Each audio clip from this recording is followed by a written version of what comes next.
Programang ito ay rated SPG. Striktong patnubay at gabay ng magulang ang kailangan. Maaaring may masiselang tema, lengguwahe, karahasan, sexual, horror o droga na hindi angkop sa mga bata. Ikaw ang aking dahala sa aking marinig. May galit sa puso ng anak ni Giselle na si Justin dahil sa ginawa nito sa kanya. At tuluyan na kayang lumala ang sakit ni Lynette. Magandang araw at eto na nga tayo sa ating pinakahabang tagpo sa abot kamay na pangarap.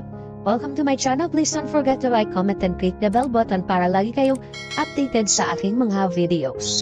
Samantala, nagtalo ang magkapatid na Robert at Giselle dahil sa laging pinagbibintangan ito ni Giselle, si Zoe na ikinagalit ni Robert. Ipinagtaka naman ito ni Giselle dahil magkasama pa lang sila na naghahanap ng sapatos kanina, tapos ngayon ay nagagalit ito sa kanya. Biglang tumayo si Robert at sinabi sa ate niya na, "Hindi mo ba nakita si Zoe? Naaapektuhan na siya. Winiwis na nga niya na mamatay na lang siya. Hindi ka ba naaawa kay Zoe?" Nagsorry naman si Giselle kay Obeng pero hindi may alis kay Giselle na malakas ang kutob na may kinalaman si Zoe sa nangyari sa papa nila. "Sigurado ko na hindi mo mararamdaman yon dahil kasi nabubulag ka sa mga drama niya sa'yo. Pero ako hindi." Sabi ni Robert na alam kong nagigilty ka dahil wala tayong nagawa para iligtas ang papa. Pero huwag mo namang gawing panakitputa si Zoe para mabawasan ang galit mo na nararamdaman mo. At kung sakaling may mangyari kay Zoe, hindi ko mapapatawad ang sarili ko. Sa galit ni Robert ay nabanggit nito na kung sakaling buhay ang anak niya at gawin din niya ang ginawa niya kay Zoe, ano kaya ang mararamdaman mo? Magsasorry pa sana si Giselle kay Obeng pero pinakiusapan na siya ni Robert na wag na muna silang mag-usap. Kaya walang nagawa si Giselle kundi umalis na lang nang wala sa sarili niya. Samantala, kausap ni Lynette si Doc Katie dahil hindi na maganda ang nangyayari sa kanya at kailangan niya nang magpatingin kay Doc Evangelista para matulungan kanya. Tumanggi si Lynette magpatingin dahil sabi niya hindi na kailangan at okay na siya, tsaka nakakahiya. Bigla naman dumating si Chang Susan at agad nitong tinanong si Lynette kung anong nangyari sa kanya dahil nabalitaan niya na nakipag-away daw si Lynette. Sinabi ni Katie kay Chang Susan na si Lynette ay may sintomas ng PTSD, hypervigilant at may anxiety due to anticipation of judgment or misunderstanding. Ipinag-alala naman ni Chang Susan ang sinabi ni Doc Katie kaya tinanong niya si Lynette kung nakausap niya na si Annalyn at kung may alam na siya tungkol dito. Tatawagan sana ni Chang Susan si Annalyn pero pinigilan siya ni Lynette na wag nang sabihin at hayaan na lang siya sa lolo niya. "Andito ka naman, ang gusto ko lang naman yung may makasama ako." Pumayag naman si Chang Susan na samahan si Lynette. Gustuhin man din ni Katie na samahan niya si Lynette pero hindi pwede dahil may mga schedule pa siya sa gabi. Sabi naman ni Chang Susan na siya na ang bahala kay Lynette at sasamahan niya ito sa bahay niya. Pero ayaw ni Lynette na umuwi dahil natatakot pa din siya na baka balikan siya ng mga taong nanloob sa kanila. Dahil sa trauma ay nagiging matatakotin si Lynette. Kaya pinakiusapan niya si Chang Susan na dumito na lang muna sila sa East Ridge. Pumayag naman si Chang Susan. Habang nagkatinginan naman sila ni Katie at si Chang Susan dahil pareha silang nag-aalala para kay Lynette.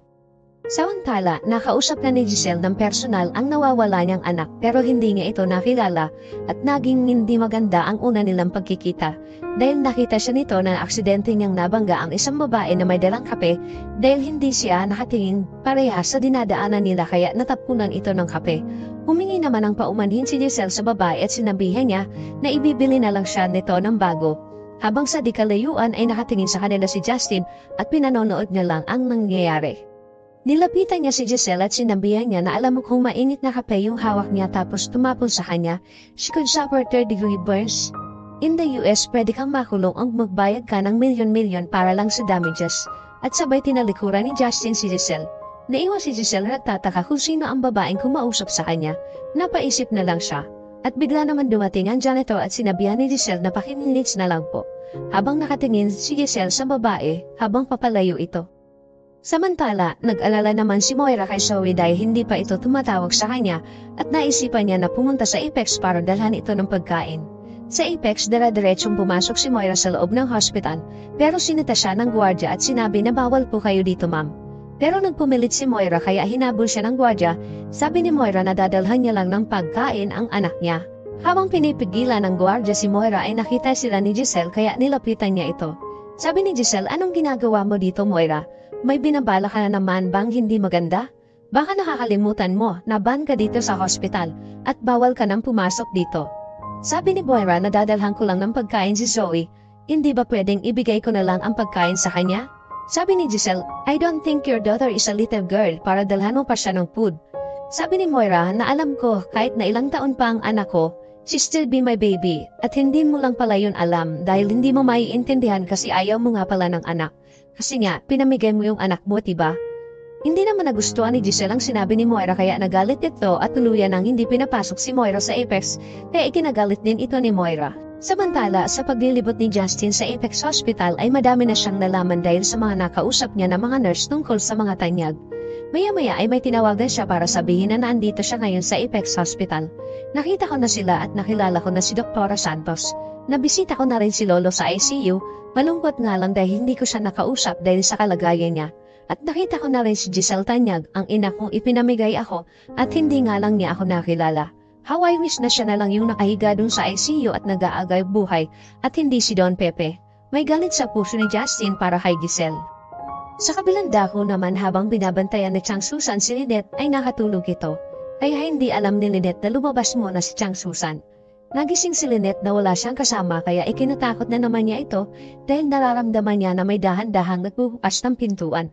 Takot na takot si Lynette at hindi niya mapigilan ang takot niya na nararamdaman dahil sa sinapit niyang trauma. Kaya napasagaw ito sa takot nang makita niya si Chang Susan lang pala. Humingi ng pasensya si Chang Susan kay Lynette kung ikinatakot niya yung pagdahan-dahan niyang pagpasok dahil ayaw sana niya itong magising dahil alam niya na natutulog si Lynette. Kaya ipinag-alala na din ni Chang Susan ang sobrang matatakotin ni Lynette at kailangan ng malaman ito ni Annalyn. Habang si Giselle naman ay bumisita din sa kanyang papa at ipinagdadasal na sana ay gumising na ito dahil hindi na nila alam kung paano nila malalaman ang totoong nangyari sa papa niya. Nagkakatampuhan na din sila ni Ubeng dahil kay Zoe na pilit ipinagtatanggol ni Ubeng na walang kinalaman si Zoe sa nangyari sa kanilang papa. Pero iba si Giselle, malakas ang kutob niya na may kinalaman si Zoe. Kaya sabi ni Giselle sa kanyang papa na tunungan mo ako papa, malaman namin kung sino ang gumawa nito sa'yo at napaiyak na lang itong si Giselle. Samantala, sinunod naman ni Annalyn ang ipinayo ni Doc Lindo na puntahan ang lolo Pepe niya sa ICU at kausapin ito, baka sakaling makakuha siya ng response mula sa lolo niya dahil minsan ay nakakatulong din ito kapag kinakausap nila ang mga pasyente.